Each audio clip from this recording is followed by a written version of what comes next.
পৰ্বতজোৰা কাজিগাঁৱত অগ্নিকাণ্ডত এখন পৰিয়ালৰ বাসগৃহসহ বিভিন্ন ধৰণৰ সা সামগ্ৰী ভস্মীভূত হৈছে।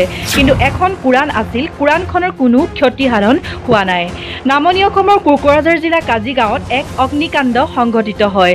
ঘটনাৰ বিৱৰণী মতে এখন ঘৰত হঠাৎ বিদ্যুতৰ পৰা জুই লাগি প্ৰায় ৭০,০০০ৰো অধিক টকাৰ সা সামগ্ৰীৰ ক্ষতিসাধন হয়।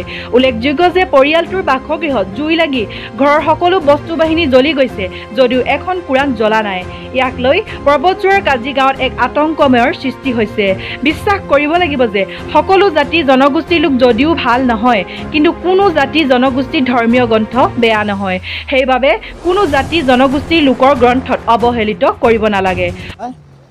ঘৰত মানুহ নাছিলে, মানে মিটাৰৰ পৰা শ্বৰ্টিং হৈ পেলাই ঘৰত জুই লাগি গৈছে। ঘৰৰ কোনো বস্তু ওলাব পৰা নাই।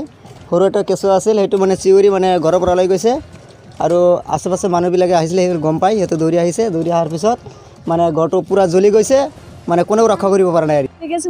কিবা আগুন ধরছে আমি কয় টিয়া আসছিল ৭০,০০০ ঘরের কাপড় চোপড় কিচ্ছু বাই করা হারি নাই। ওলা অনেক যে একটা গুঞ্জি গাই দাম, সেই গুঞ্জিটা আমার বাড়িতে নাই।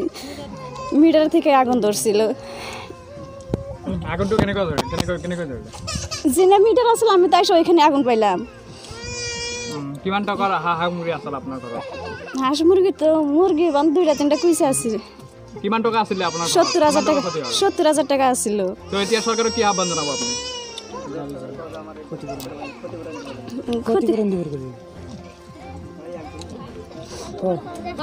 এটা সরকারের কাছে আমি অনুরোধ করলাম, সরকারে আসিয়া কি করে করব।